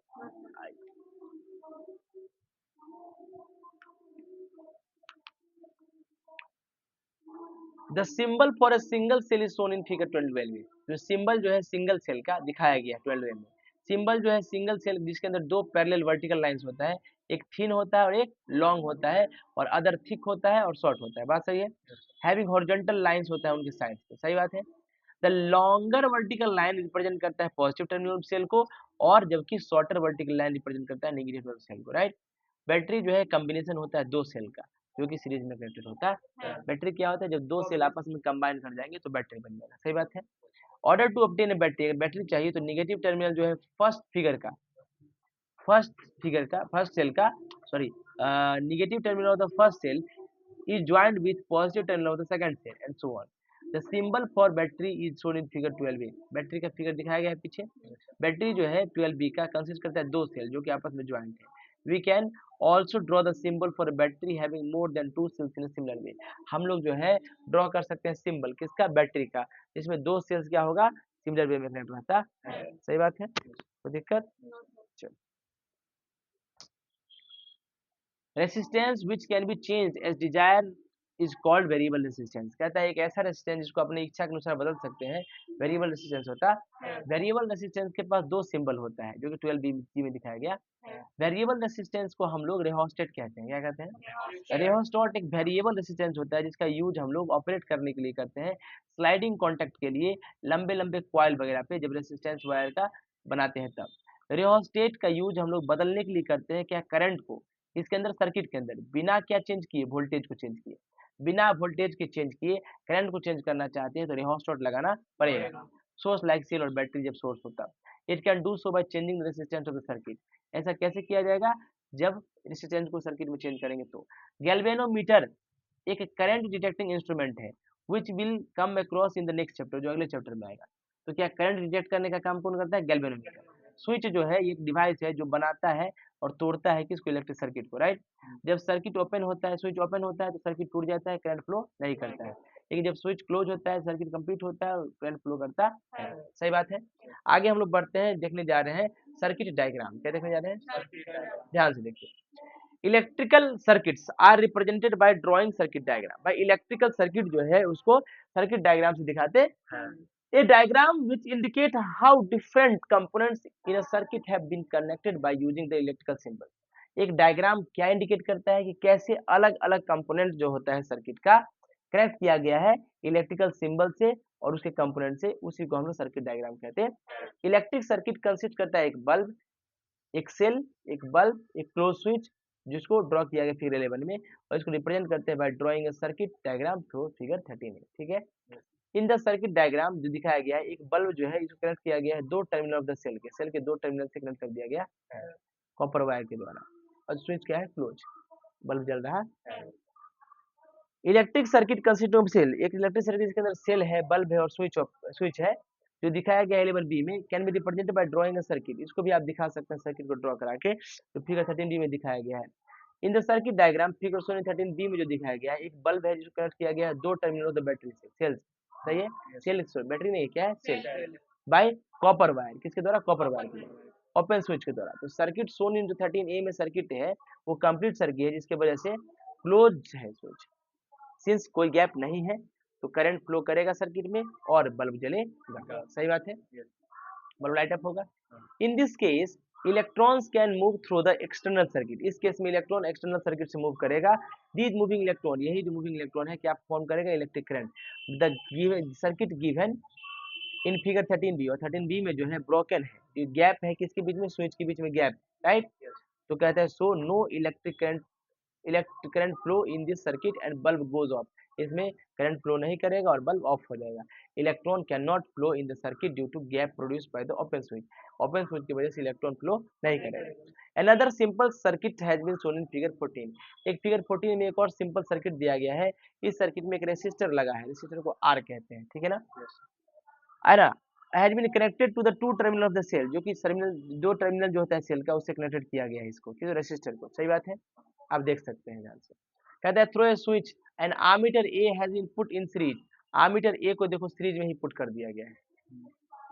सही बात है. This is to measure current in the circuit. जो सर्किट में क्या करें, मेजर करेंगे करंट. एक वोल्ट मीटर को भी को कनेक्ट कर दिया गया है across the end of the resistor. Resistor के एंड में पैरेलल में कनेक्ट कर दिया गया है. वोल्ट मीटर को पैरेलल में कनेक्ट करते हैं, right. That is voltmeter is connected in parallel with resistor के साथ. ठीक है. This voltmeter is to measure potential difference. voltmeter का काम है across the end of the resistor. Resistor का जो एंड है, रेसिस्टर का जो एंड है उस एंड में क्या मेजर करेगा, पोटेंशियल डिफरेंस. ठीक है ना, कोई दिक्कत. देखिए ध्यान से आगे हम देखने जा रहे हैं. बहुत VBI बहुत इंपोर्टेंट नाम है ओम्स लॉ. क्या नाम है, ओम्स लॉ, बहुत इंपोर्टेंट. देखिएगा ध्यान से क्या कहता है. Ohm's law gives a relationship between current and potential difference. Ohm's law का काम क्या है, रिलेशनशिप देता है किसके बीच में, करंट के बीच में और पोटेंशियल डिफरेंस के बीच में। कौन देता है, Ohm's law. According to Ohm's law के अकॉर्डिंग एट कांस्टेंट टेम्परेचर, जब टेम्परेचर क्या हो, कांस्टेंट हो, तो करंट फ्लो करता है थ्रू ए कंडक्टर। करंट कैसे फ्लो करता है, थ्रू ए कंडक्टर। वो डायरेक्टली प्रोपोर्शनल होगा potential difference across its ends, उसके एंड के अक्रॉस जो पोटेंशियल डिफरेंस होगा उसके वो प्रोपोर्शनल होगा। तो क्या पढ़ेंगे Ohm's law, at constant temperature the current flowing through a conductor is directly proportional to the potential difference across its ends. ठीक है, अगर आई करंट फ्लो कर रहा है एक कंडक्टर के द्वारा और भी जो है पोटेंशियल डिफरेंस है, वोल्टेज है उसके एंड के द्वारा, तो ओम्स लॉ कहता है कि I is directly proportional to भी, और जैसे तो उल्टा भी कह सकते हैं, भी इज डायरेक्टली प्रोपोर्शनल टू आई, और जब प्रोपोर्शनलिटी कांस्टेंट हटाएंगे तो उसकी जगह आर आ जाएगा, R stands for resistance, resistance या कांस्टेंट भी इक्वल्स टू आर आई हो जाएगा या भी इक्वल्स टू आई आई हो जाएगा। अब इसको उल्टा कर दो, आई से डिवाइड कर दो भी को, तो क्या होगा, भी बाई आई बराबर आई, रेजिस्टेंस निकालना है जिससे निकल जाएगा, राइट, कोई दिक्कत। एवं इक्वेशन मैथमेटिकल एक्सप्रेशन है ओम्स लॉ का, ठीक है, जिसको हम लोग क्या कहते हैं, भी बाई आई बराबर R. Equation 1 can be written in the words potential difference upon current जो होता है कांस्टेंट होता है जिसको रेजिस्टेंस कहते हैं, ठीक है। कहते हैं if find the ratio of potential difference, अगर पोटेंशियल डिफरेंस और जो अप्लाई हो रहा है एंड्स ऑफ ए कंडक्टर के और करंट कितना फ्लो कर रहा है उस दोनों का रेशियो निकाल लीजिएगा, वही रेजिस्टेंस आ जाएगा। तो भी बाई आई बराबर आर, यहाँ से भी इक्वल्स टू आई आर आ जाएगा, या भी बाई आर बराबर आई आ जाएगा, या आई इक्वल्स टू भी बाई आर आ जाएगा। सब फॉर्मूला आपस में रिलेटेड है, आप ध्यान से देखिए। आपको एक याद रखना है, भी इक्वल्स टू आई आर, वहाँ सब निकाल लीजिएगा, भी इक्वल्स टू आई आर, तो आर बराबर क्या होगा, भी बाई आई, ठीक है ना। अच्छा, कोई दिक्कत। चलिए, इट इज ऑब्वियस दैट क्या रिलेशन से आप देख रहे हैं, आई जो है बराबर क्या है, भी बाई आर, ये ऊपर है, यानी आई जो है भी के डायरेक्टली प्रोपोर्शनल है ना, कोई दिक्कत। और आई जो है आर के इनवर्सली प्रोपोर्शनल है। अगर रेजिस्टेंस बढ़ेगा तो करंट कमेगा, अगर वोल्टेज बढ़ेगा पोटेंशियल डिफरेंस आई करंट भी बढ़े। Current is directly proportional to potential difference, तो पोटेंशियल डिफरेंस डायरेक्टली प्रोपोर्शनल है, ठीक ना। पोटेंशियल डिफरेंस ज्यादा तो करंट ज्यादा, कम तो कम, और करंट जो इनवर्सली प्रोपोर्शनल होता है रेजिस्टेंस के, रेजिस्टेंस ज्यादा तो करंट कम, बात सही है। जब रेजिस्टेंस ज्यादा होगा तो अपने से करंट को पास नहीं करने देगा, बहुत कम को पास कराता है। सिंस कहता है, since the current is directly proportional, since the current is directly proportional to the potential difference, current क्या होता है, डायरेक्टली प्रोपोर्शनल होता है किसके, पोटेंशियल डिफरेंस के across the ends of a conductor. इसका मतलब है कि पोटेंशियल डिफरेंस जो कंडक्टर का अगर डबल करेंगे तो करंट भी डबल हो जाएगा, पोटेंशियल डिफरेंस आधा करेंगे तो करंट भी आधा हो जाएगा, सही बात है। तो कहता है ऑन द अदर हैंड, दूसरी तरफ देखिए ध्यान से, कहता है करंट इनवर्सली प्रोपोर्शनल होता है रेजिस्टेंस के, सो अगर रेजिस्टेंस डबल करेंगे तो करंट हाफ हो जाएगा, अगर रेजिस्टेंस आधा करेंगे तो करंट डबल हो जाएगा, राइट। तो स्ट्रेंथ जो है इलेक्ट्रिक करंट का कंडक्टर के अंदर डिपेंड करता है दो फैक्टर पे, पहला पोटेंशियल डिफरेंस कितना है एंड के, किसके एंड के, कंडक्टर के, और रेजिस्टेंस जो है कंडक्टर का कितना है, सही बात है। अब इलेक्ट्रिक रेजिस्टेंस देखेंगे कंडक्टर का डिटेल में, ठीक है। Resistance of a conductor, conductor का रेसिस्टेंस क्या होता है, ध्यान से देखिए, मतलब क्या कंडक्टर भी रेसिस्ट करता है, बहुत ना के बराबर, बहुत ना के बराबर, ध्यान से देखिएगा।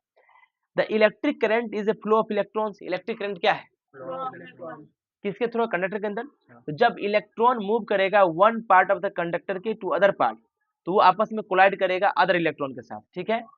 And with the atoms, atom के साथ एंड आयंस के साथ जो उसके अंदर बॉडी के अंदर है, किसके, कंडक्टर के। यानी अगर मान लीजिए हमारे पास कंडक्टर है तो कंडक्टर के अंदर इलेक्ट्रॉन्स है, ठीक है ना। तो जब इलेक्ट्रिक करंट फ्लो करेगा तो इसके अंदर जो पहले इलेक्ट्रॉन्स है उससे भी टकराएगा वो, है ना। तो कहता है ड्यू टू दिस कोलिजन, इस कोलिजन की वजह से देयर इज सम ऑब्स्ट्रक्शन और opposition to the flow of electron current through the conductor.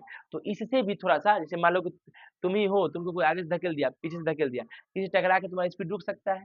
तो आपस में ही जो इलेक्ट्रिक फ्लो का, जो इलेक्ट्रिक करंट का फ्लो होता है वो इलेक्ट्रॉन का फ्लो है, और पहले से कंडक्टर के अंदर इलेक्ट्रॉन है वो आपस में रिपल्सन फील करता है थोड़ा सा, उसी की वजह से कंडक्टर के अंदर भी थोड़ा सा करंट का फ्लो थोड़ा कम हो जाता है ना, चार्ज का फ्लो थोड़ा कम हो जाता है ना। The property of a conductor, the conductor का वह प्रॉपर्टी जिसके वजह से वो अपोज करता है, रोकता है किसको, फ्लो ऑफ करंट को अपने थ्रू, रेजिस्टेंस कराता है। रेजिस्टेंस जो है कंडक्टर को numerically equal to the ratio of potential difference across it and the current flowing through it. Resistance क्या होता है, potential difference upon current, R equals to V by R, यही तो था पीछे भी, सही है। आइए, रेसिस्टेंस जो होता है कंडक्टर को डिपेंड करता है लेंथ के ऊपर, थिकनेस के ऊपर, नेचर ऑफ मटेरियल के ऊपर और टेम्परेचर के ऊपर। मतलब कोई भी कंडक्टर का रेसिस्टेंस कैसा है, लेंथ के हिसाब से बदलेगा, थिकनेस के हिसाब से, नेचर के हिसाब से, किस मटेरियल का बना है कंडक्टर, और टेम्परेचर के ऊपर, सही बात है। कंडक्टर का लंबा वायर के पास ज्यादा रेसिस्टेंस होता है शॉर्ट वायर के अपेक्षा, लेस रेसिस्टेंस, यानी शॉर्ट वायर के पास लेस रेसिस्टेंस होगा, यानी शॉर्ट वायर जो है अपने से होकर ज्यादा से ज्यादा इलेक्ट्रिक करंट को पास करा देगा, सही बात है। लेकिन जो लंबा वायर होगा वो क्या करता है, वो रो से मोर ज्यादा रेसिस्ट करेगा वो, ठीक है। अगेन मतलब ए थिक वायर, अगर मोटा वायर है उसके पास लेस रेसिस्टेंस होता है, वो पूरा से पूरा पास करा देता है। और थिन वायर जो होता है उसके पास ज्यादा रेसिस्टेंस होता है। तो थिन मतलब क्या होगा, जो पतला होगा, अब पतला ज्यादा लंबा होता है, तो लंबा के पास क्या होना चाहिए, बोलो, ज्यादा रेसिस्टेंस होना चाहिए। तो देखो यहाँ लिखा भी है लॉन्ग वायर के पास वो रेसिस्टेंस है, राइट, ठीक है। अच्छा, मोटा वायर के पास रेसिस्टेंस कम होता है और पतला वायर के पास रेसिस्टेंस ज्यादा होता है। Rise in temperature of a wire और कंडक्टर इंक्रीज इस रेसिस्टेंस। अगर करंट को, अगर मैं सॉरी कंडक्टर को अगर गर्म करेंगे तो और वो बिजली को जाने से रोक देगा, रेसिस्ट ज्यादा करेगा करंट को, सही बात है। एसआई यूनिट जो होता है रेसिस्टेंस का ओम होता है, क्या होता है, जिसको हम लोग सिंबल ओमेगा से दिखाते हैं।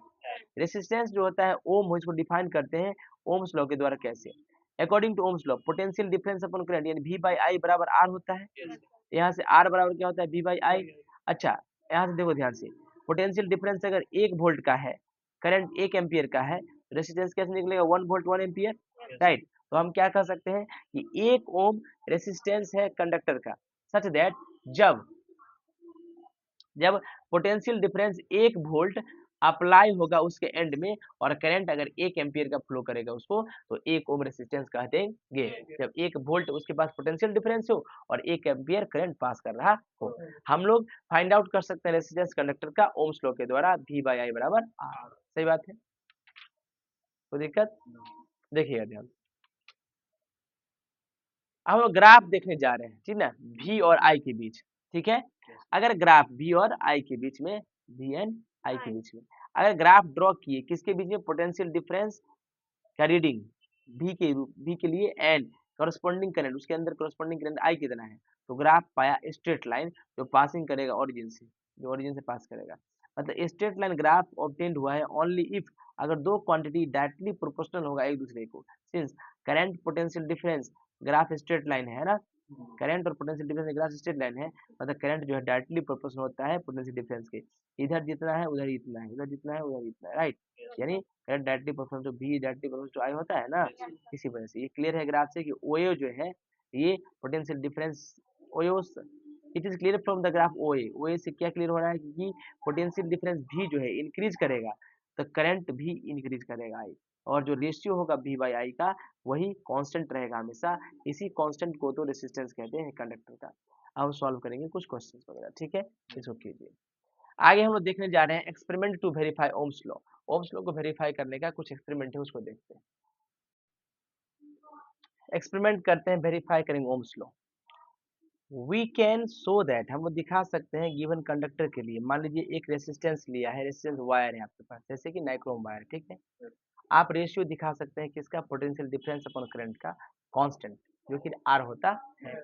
ओम्स लॉ वेरीफाई कर देगा। Alternatively we can draw a graph between the potential difference V and current I and this graph is straight line. Ultimately हम लोग क्या ग्राफ ड्रॉ किए, स्ट्रेट लाइन हुआ, even the Ohm's law get verified, तब भी ohms law verify हो जाएगा। चलिए देखते हैं लेबोरेटरी में कैसे करते हैं। सपोज हमारे की मान लीजिए हमारे पास एक पीस है रेसिस्टेंस वायर का R, है ना, जिसको कंडक्टर,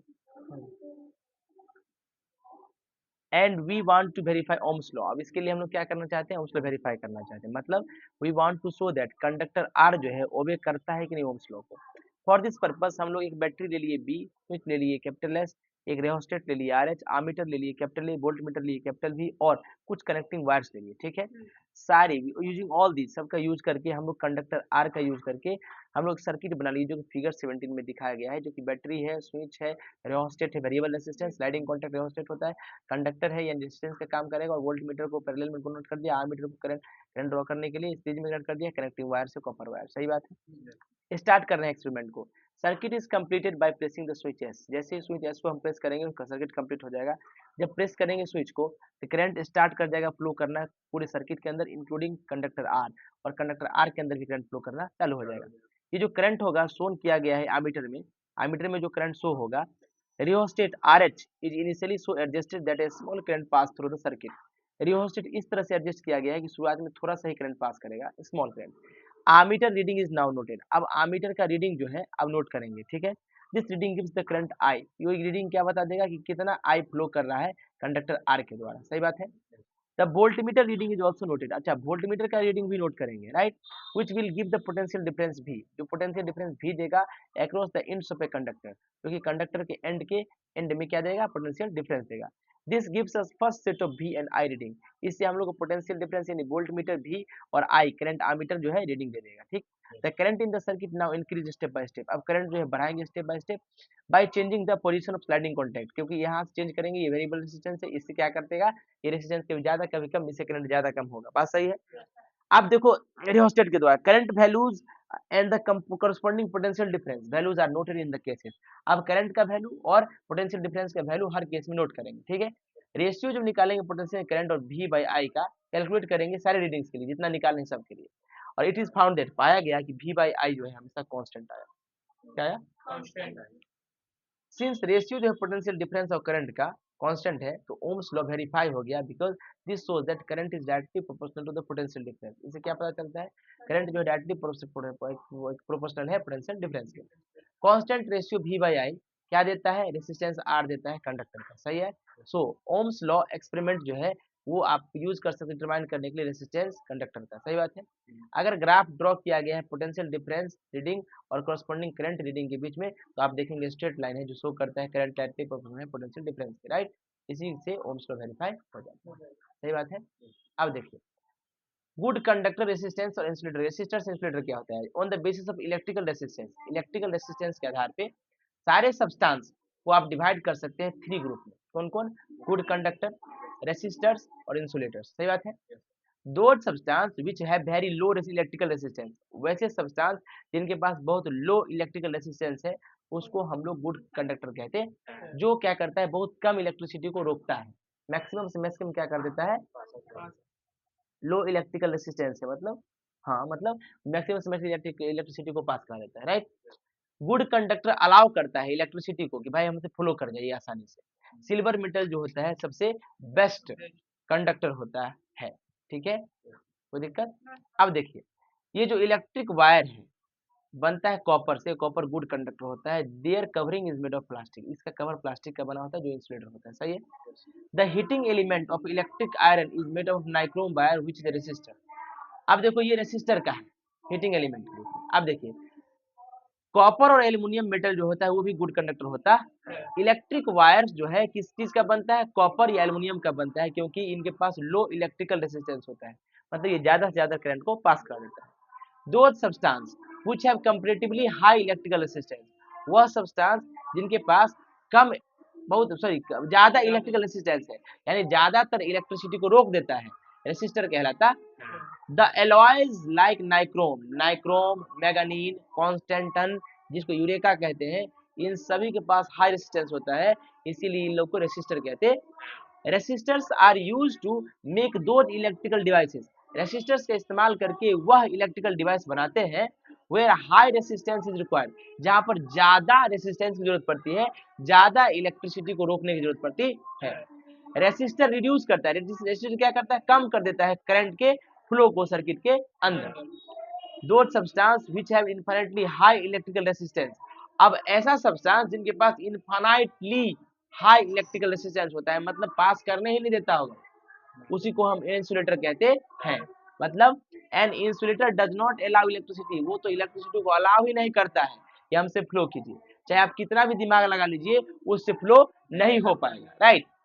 रबर एक्सीलेंट इंसुलेटर होता है, रबर क्या होता है, एक्सीलेंट इंसुलेटर, मतलब रबर अपने से होकर इलेक्ट्रिसिटी को पास नहीं करने देता है, इसीलिए देखते होंगे बहुत सारा रबर पैड वगैरह लगता है बहुत सारा जगह, है ना, रबर पैड लगता है इलेक्ट्रिकल अप्लायंसेस के ऊपर। Electricians wear rubber hand gloves, electrician जो होता है जो काम करते हैं वो रबर का हैंड ग्लोव पहनते हैं, है ना, व्हाइल वर्किंग काम करते समय विथ इलेक्ट्रिसिटी, बिकॉज इलेक्ट्रिसिटी के साथ, because rubber is an insulator, rubber क्या है, इंसुलेटर है, and protect them from electrical shocks, और ये क्या करता है हम लोग को प्रोटेक्ट करता है इलेक्ट्रिकल शॉक से, यानी झटका ना लगे उससे, सही बात है।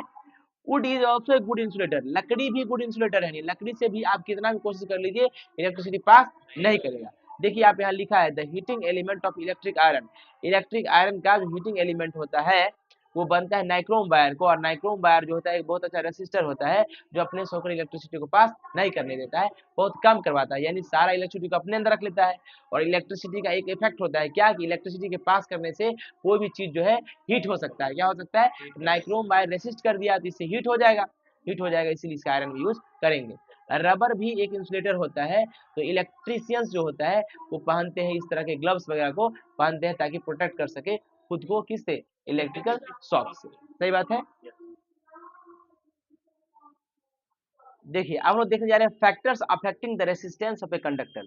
कंडक्टर का जो रेसिस्टेंस होता है उसको कौन कौन फैक्टर इफेक्ट करता है। इलेक्ट्रिकल रेसिस्टेंस किसका, कंडक्टर का, यानी वायर का, डिपेंड करता है इस फैक्टर पे, क्या, लेंथ जो है कंडक्टर को, उस पे, area of cross section of the conductor, conductor का क्रॉस सेक्शन कितना है, राइट, यानी थिकनेस, कंडक्टर मोटा है या, नेचर जो है मटेरियल है, किस मटेरियल से बना है कंडक्टर, और टेम्परेचर जो है कंडक्टर का क्या है। चलिए सबसे पहले देखने जा रहे हैं effect of length of the conductor, यानी लेंथ का क्या प्रभाव पड़ता है कंडक्टर के ऊपर। It has been found by experiment, experiment से पता चला कि increasing the length of a wire, wire का जैसे लेंथ इंक्रीज किए तो रेसिस्टेंस उसका बढ़ गया, और जब डिक्रीज किए लेंथ वायर का तो रेसिस्टेंस उसका घट गया। एक्चुअली रेसिस्टेंस जो होता है कंडक्टर का वो डायरेक्टली प्रोपोर्शनल होता है उसके लेंथ के, रेसिस्टेंस बढ़ाइएगा तो लेंथ भी बढ़ेगा, है ना, मतलब सॉरी लेंथ बढ़ाइएगा तो रेसिस्टेंस भी बढ़ेगा, बात बराबर है, ठीक है। सिंस रेसिस्टेंस जो होता है वायर का डायरेक्टली प्रोपोर्शनल होता है लेंथ के, देयरफॉर जब भी लेंथ जो है वायर का डबल करेंगे रेसिस्टेंस भी डबल हो जाएगा, हाफ करेंगे तो हाफ हो जाएगा, सही बात है। जब डबल करेंगे लेंथ वायर का, ये this can be considered to be equivalent to two resistance joint in series. तो मान लो कि जब डबल करेंगे तो ऐसे समझ लेंगे कि दो रेसिस्टेंस जो है सीरीज में ज्वाइन कर दिया गया है, राइट। रिजल्टेंट रेसिस्टेंस क्या हो जाएगा, सम हो जाएगा दोनों का, आर प्लस आर, 2R, क्योंकि डबल हो गया, सही बात है, ओरिजिनल वैल्यू से। इससे डिस्कशन क्या कह सकते हैं कि लंबा वायर जो होता है ना, तो क्या भी हम लोग देखें कि इस डिस्कशन से क्या पता चला कि लंबा वायर के पास ज्यादा रेसिस्टेंस होता है और शॉर्ट वायर के पास कम। क्या एरिया जो होता है क्रॉस सेक्शन का उसका क्या इफेक्ट होता है कंडक्टर पे, पाया गया एक्सपेरिमेंट से रेसिस्टेंस जो है कंडक्टर का इनवर्सली प्रोपोर्शनल होता है एरिया ऑफ क्रॉस सेक्शन के, मतलब अगर एरिया क्रॉस सेक्शन बढ़ेगा रेसिस्टेंस घटेगा, ठीक है। सिंस रेसिस्टेंस जो है वायर का इनवर्सली प्रोपोर्शनल होता है एरिया ऑफ क्रॉस सेक्शन के, तो एरिया जो है cross section of wire double करेंगे तो रेसिस्टेंस आधा हो जाएगा, क्या हो जाएगा, आधा, मतलब जो आर है वो इनवर्सली प्रोपोर्शनल से 1/a का, अगर एरिया ऑफ क्रॉस सेक्शन का डबल करेंगे, ए की जगह क्या आ जाएगा, 2a, ठीक है। तो R is directly proportional, inversely proportional क्या होगा, 1/2a का। अब यहाँ से देखो R is inversely proportional 1/a into 1/2 लिख सकते हैं इसको। ये टोटल क्या था, मान लो तो इसको मान लेते हैं 1 मान लेते हैं, क्या मान लेते हैं, तो 1 इंटू 1/2 हो जाएगा, तो क्या हो जाएगा r/2, आधा नहीं हो गया, समझ में आया। इसका मतलब सॉरी 1/2 कर दो इसको 1 कर दो, तो 1/2 हो गया, फिर 1/2 आधा हो गया, सही बात है ना। तो आधा होने का मतलब क्या हो गया कि भैया जैसे ही area of cross section double कीजिएगा रेजिस्टेंस उसका आधा हो जाएगा, right, then this resistance will get double है, क्या बोल दिए,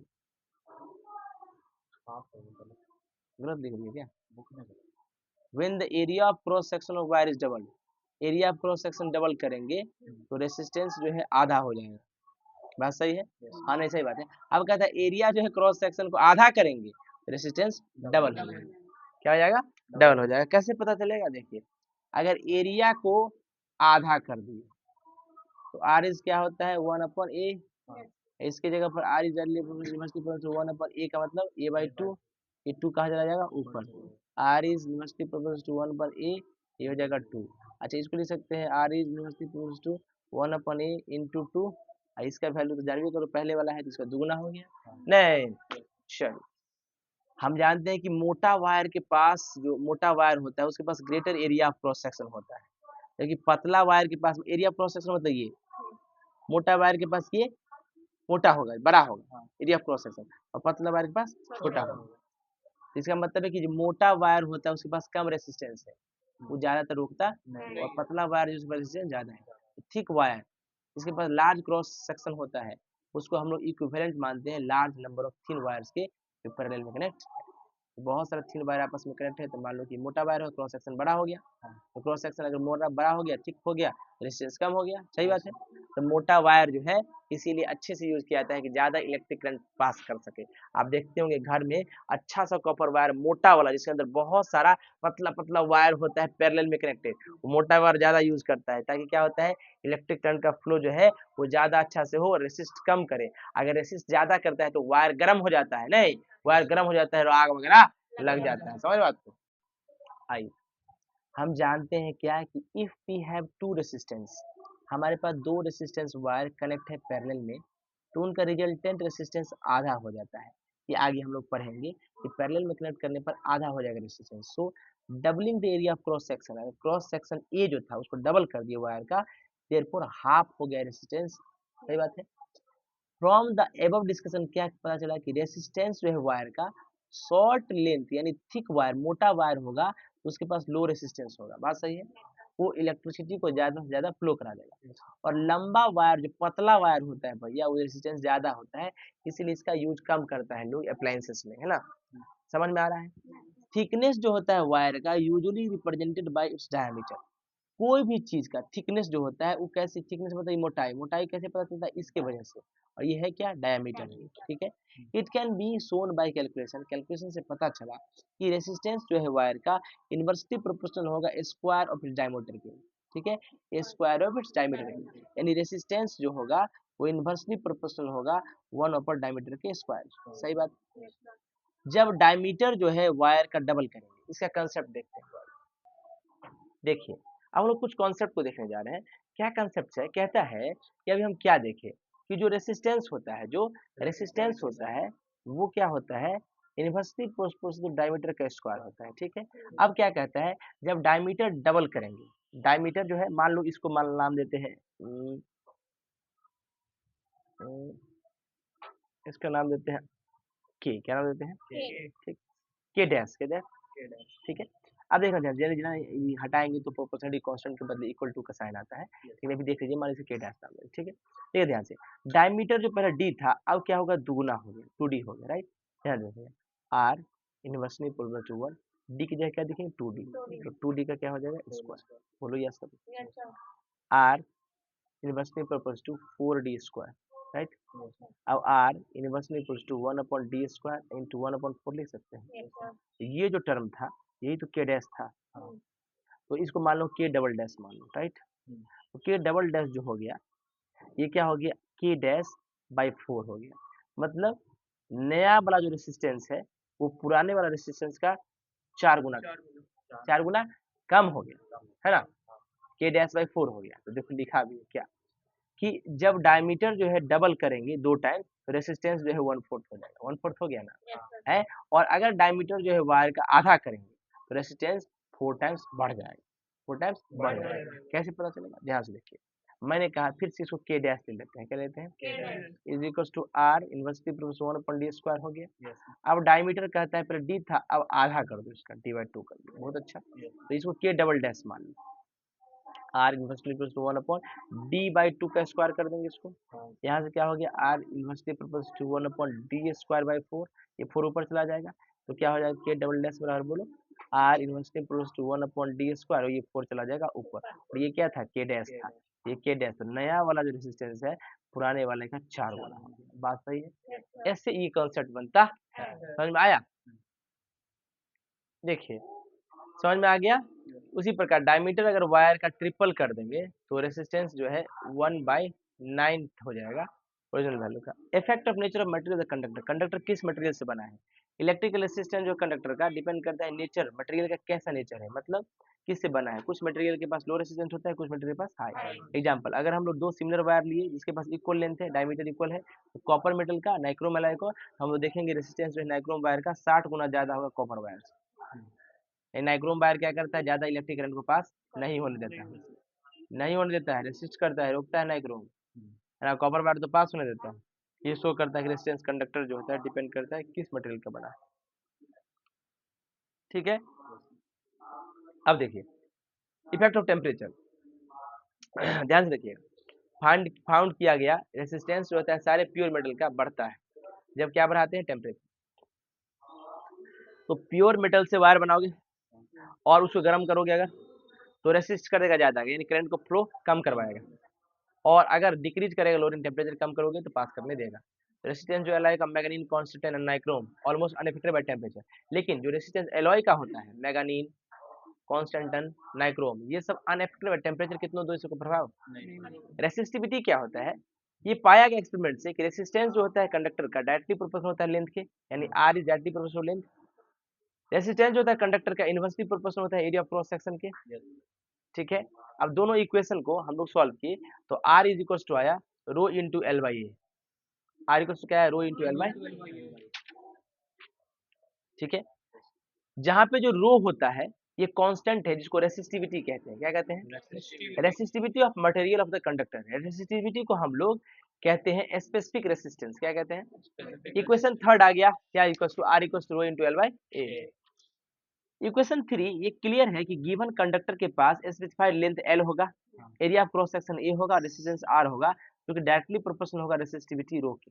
मतलब अगर हम चेंज करें मटेरियल को, कंडक्टर को, जिससे रेसिस्टिविटी 2 गुना, तो रेसिस्टेंस जो है वो 2 गुना बढ़ जाएगा, है ना। And if we change the material, material conductor का हम लोग to one which resistivity 3 times करें तो रेसिस्टेंस जो है वो भी 3 टाइम्स हो जाएगा, ठीक। तो रेसिस्टिविटी क्या होता है, rho into L by A, rho into L by. Formula क्या कैलकुलेट करने के लिए है, रेसिस्टिविटी किसका, मटेरियल का, कंडक्टर का, should be memorise because it will be used for numerical problem, ठीक है। इस फॉर्मूला का यूज करके आप डेफिनेशन भी दे सकते हैं रेसिस्टिविटी का। चलिए एक कंडक्टर ले लेते हैं जिसके पास यूनिट क्रॉस सेक्शन एरिया कितना है, 1 मीटर स्क्वायर, है ना, लेंथ कितना है 1 मीटर का। सो पुटिंग ए बराबर 1 और एल बराबर 1 डालेंगे, है ना।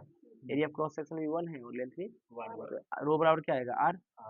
रेसिस्टिविटी जो है सब्सटेंस का न्यूमेरिकली इक्वल होता है रेसिस्टेंस ऑफ रॉड के, such that substance which is more 1 metre long and 1 square metre of cross section. तो कितना रेसिस्टिविटी हो जाएगा, रो के बराबर, ठीक है। सिंस 1 मीटर जो है क्या है इसका लेंथ और एरिया क्रॉस सेक्शन का 1 स्क्वायर मीटर है, तो ये 1 मीटर क्यूब हो गया, ठीक है। तो हम लोग कह सकते हैं कि रेसिस्टिविटी जो है substance is equal to resistance between the opposite faces of 1 metre cube of substance. तो क्या कह सकते हैं, रेसिस्टिविटी जो होता है सब्सटेंस का equal to the resistance between the opposite faces, जो अपोजिट फेस के बीच के इक्वल है रेसिस्टेंस के बराबर, जो 1 मीटर क्यूब के डिस्टेंस पे है, ठीक है ना। अब देखो 1 मीटर क्यूब का सब्सटेंस है, मतलब उसका वॉल्यूम होता है कितना है, हम देख रहे हैं जैसे रो इज इक्वल टू क्या होगा R into A by L, अगर उस फॉर्मूला को तोड़ेंगे तो रो इक्वल टू क्या होता है R into A by L होता है ना, वही है। तो to get the unit of resistivity, resistivity का यूनिट अगर चाहिए तो हम लोग यूनिट डालेंगे, आर का यूनिट डालेंगे, एरिया ऑफ क्रॉस सेक्शन ए का, लेंथ का, सब का डालेंगे। तो डाल के आप देखिए जब चेक करिएगा, देखो रेसिस्टेंस का यूनिट क्या होता है ओम, एरिया ऑफ क्रॉस सेक्शन का मीटर स्क्वायर, एल का मीटर, इस सब को रखोगे आप तो आ जाएगा ओम मीटर। क्या आ जाएगा, तो ऐसा यूनिट जो होता है रेसिस्टिविटी का ओम मीटर होता है, जिसको ओम मीटर ऐसे दिखाते हैं, ओमेगा मीटर, ठीक है। प्लीज नोट दैट रेसिस्टिविटी जो होता है सब्सटेंस का does not depend on its length of thickness, length और थिकनेस पे रेसिस्टिविटी डिपेंड नहीं करता है, वो डिपेंड करता है नेचर सब्सटेंस का और टेम्परेचर पे, किस मटेरियल का बना है। रेसिस्टिविटी जो है सब्सटेंस का वो कैरेक्टरिस्टिक प्रॉपर्टी होता है। सो हम लोग रेसिस्टिविटी यूज कर सकते हैं कंपेयर करने के लिए रेसिस्टेंस 2 या 2 से ज्यादा सब्सटेंस का। तो रेसिस्टिविटी क्या करता है, कंपेयर करता है रेसिस्टेंस 2 या 2 से ज्यादा सब्सटेंस का।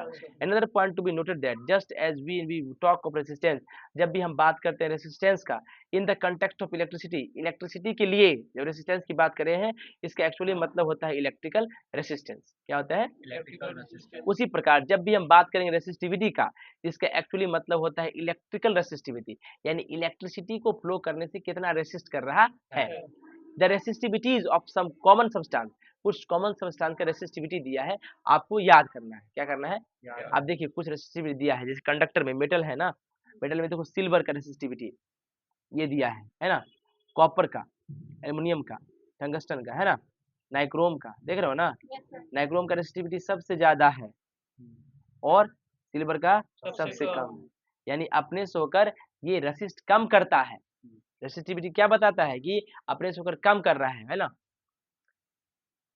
सेमीकंडक्टर का भी जर्मेनियम और सिलिकॉन का दिया है रेसिस्टिविटी, इंसुलेटर का भी दिया है। एबव टेबल से हम लोग क्या पता कर सकते हैं, रेसिस्टिविटी कॉपर का इतना है, इसका मतलब है कि रेसिस्टिविटी जो कॉपर का 1.69 इंटू 10⁻⁸ ओम मीटर है। इसका मतलब क्या है कि if we take a rod of copper metal, अगर हम रॉड ले ली कॉपर मेटल का तो 1 मीटर लंबा हो और 1 स्क्वायर मीटर उसका एरिया क्रॉस सेक्शन होगा, तो उसका रेसिस्टेंस 1.69 10⁻⁸ ओम आएगा। Please note that good conductor जो होता है इलेक्ट्रिसिटी का should have a low resistivity. जो अच्छा कंडक्टर होता है उसका रेसिस्टिविटी लो होगा, और पुअर कंडक्टर होता है उसके पास हाई रेसिस्टिविटी होता है, राइट। ये टेबल से क्या पता चला कि सारा मेटल सिल्वर हो या सिल्वर का लो रेसिस्टिविटी है, जिसका मतलब है कि सिल्वर सबसे कम रोकता है किसका, फ्लो ऑफ करंट का, अपने से होकर। सिल्वर मेटल बेस्ट कंडक्टर होता है किसका, इलेक्ट्रिसिटी का। ये ऑब्वियस बात है कि हम लोग we should make electric wires of silver metal, तो हम लोग को इलेक्ट्रिक वायर सिल्वर मेटल का लेना चाहिए, बट सिल्वर बहुत कॉस्टली है, इसलिए कॉपर और एल्युमिनियम वायर का यूज करते हैं ट्रांसमिशन के लिए, यानी इलेक्ट्रिक करंट को फ्लो कराने के लिए, राइट, क्योंकि इसका भी लो रेसिस्टिविटी है। Due to they are good conductor of electricity. From discussion क्या कह सकते हैं कि सिल्वर कॉपर एल्युमिनियम ये सब गुड कंडक्टर होता है किसका, इलेक्ट्रिसिटी का। बात सही है। रेसिस्टिविटीज ऑफ एलॉय, एलॉय मतलब जो मिल के बना है मेटल से, धातु उप धातु होता है, राइट, मिश्र धातु कह लो। एलॉय का resistivity much more higher than those of pure metal, pure metal से ज्यादा रेसिस्टिविटी होता है। मतलब ये जो बनता है एग्जांपल रेसिस्टिविटी हो मैग्नीन का, जो एलॉय होता है कॉपर मैग्नीज और निकेल। मैग्नीन क्या होता है, मैग्नीन एक एलॉय है जिसके अंदर क्या मिक्स होता है, कॉपर मैग्नीज और निकेल। ये 25 गुना ज्यादा होता है कॉपर से इसका रेसिस्टिविटी, है ना। कॉन्स्टेंटन का जो कि कॉपर और निकेल से बना है 30 गुना ज्यादा होता है कॉपर प्योर कॉपर मेटल से, है ना, यानी ज्यादा रेसिस्ट करता है इलेक्ट्रिक करंट को ये सब, ठीक है ना। कोई दिक्कत, it is due to high resistivity, high resistivity है मैग्नीन का, है ना, और कॉन्स्टेंटन का, एलॉय का, जो हम लोग रेसिस्टेंस वायर में, है ना, use to make resistance wire में इसका यूज करते हैं। Electronic appliances to reduce the current in electric circuit, ताकि इलेक्ट्रिक सर्किट से करंट रिड्यूस हो जाए, राइट। एक और एलॉय है जिसके पास हाई रेसिस्टिविटी है, नाइक्रोम। नाइक्रोम का वायर भी हम लोग, एक तो नाइक्रोम का वायर आयरन में लगा रहता है क्योंकि वो करंट को फ्लो ही नहीं करने देता है, आगे रोक लेता है सबको, रोक करके गर्म कर लेता है, क्या कर लेता है, क्योंकि ये टेम्परेचर का भी इफेक्ट होता है इसके ऊपर, right. Nickel chromium manganese iron के पास रेसिस्टिविटी लगभग 60 गुना ज्यादा होता है कॉपर से। हीटिंग एलिमेंट यानी हीटिंग कॉइल वगैरह, इलेक्ट्रिकल हीटिंग अप्लायंसेस में जो चीज गर्म करने के लिए यूज करते हैं उस अप्लायंसेस में, अप्लायंसेस मतलब होता है सामान, घरेलू सामान, such as electric iron toaster, ये सब बनता है एलॉय का, rather than pure metal. Pure metal का ये सब बनता नहीं है क्योंकि एलॉय का रेसिस्टिविटी ज्यादा होता है प्योर मेटल के अपेक्षा, राइट। क्यों, क्योंकि रेसिस्टिविटी जो है एलॉय का ज्यादा होता है प्योर मेटल से। दूसरा, एलॉय जो है वो does not go under go oxidation, burn आसानी से नहीं करता है, ज्यादा भी टेम्परेचर कर देंगे तब रेड हॉट लाल हो जाता होगा, दिखता है आयरन का, नहीं जी, तब भी नहीं होता है ना। फॉर एग्जांपल नाइक्रोम एलॉय जो है मेकिंग हीटिंग एलिमेंट बनाने के लिए करते हैं इलेक्ट्रिकल प्लांट्स, जैसे कि electric iron toaster, electric kettle, room heater, water heater, geyser, है ना, हेयर ड्रायर, ये सब में यूज करते हैं। नाइक्रोम के पास बहुत हाई रेसिस्टिविटी होता है ना, मतलब जिसके वजह से हीटिंग एलिमेंट जो होता है नाइक्रोम का हाई रेसिस्टेंस करता है, प्रोड्यूस करता है लॉट ऑफ हीट, एंड क्या करता है, pass and lot of heat on passing current, जब करंट पास कराओगे तो ये गर्म हो जाएगा ज्यादा, करंट को पास ज्यादा करने नहीं देता है। Nichrome does not undergo oxidation, nichrome oxidation भी नहीं करता है, यानी ज्यादा टेम्परेचर बढ़ा देंगे ये टूटता या गलता नहीं है। Due to this nichrome wire का जो है लाल भी गर्म कर देंगे तो बिना बर्न किए, बिना टूटे हुए रह जाएगा, ठीक है ना। रेसिस्टिविटी जो होता है कंडक्टर का, जैसे मेटल का बहुत लो होता है, राइट। रेसिस्टिविटी जो होता है ज्यादातर मेटल का इंक्रीज कर जाता है जब टेम्परेचर बढ़ाइएगा, हाँ, मेटल को गर्म करने से रेसिस्टिविटी बढ़ता है। On the other hand resistivity जो है इंसुलेटर का, इंसुलेटर मतलब जो करंट को पास करने ही नहीं दे, जैसे एबोनाइट, ग्लास, डायमंड, ये बहुत हाई होता है and does not change with temperature, इसको टेम्परेचर कितनों दूर से बदलेगा। रेसिस्टिविटी जो होता है सेमी कंडक्टर का, जैसे सिलिकॉन और जर्मेनियम, ये high and does not change, ये बिटवीन होता है कंडक्टर और इंसुलेटर के, यानी कंडक्टर से ज्यादा और इंसुलेटर से कम, ये सेमी कंडक्टर का रेसिस्टिविटी होता है। सही बात है, कोई दिक्कत। Semiconductor providing to be great practical importance because of their marked change in conducting properties with temperature। हाँ, सेमीकंडक्टर का यूज हम लोग बहुत ज्यादा प्रैक्टिकल इंपोर्टेंस के लिए करते हैं क्योंकि इनका जो है कंडक्टिंग प्रॉपर्टी जो है टेम्परेचर, इम्प्योरिटी, कंसंट्रेशन, ये सब जो है डिफरेंट हो जाता है ना, चेंज हो जाता है। Semiconductor are use for making solar cell, semiconductor का यूज हम लोग सोलर सेल बनाने के लिए करते हैं और ट्रांजिस्टर बनाने के लिए करते हैं। सही बात है, चलो कोई दिक्कत, तो सॉल्व कर लीजिए। मिलते हैं अगले लेक्चर में, आज भी इतना ही। Thank you so much. Please like and subscribe my channel. Thank you.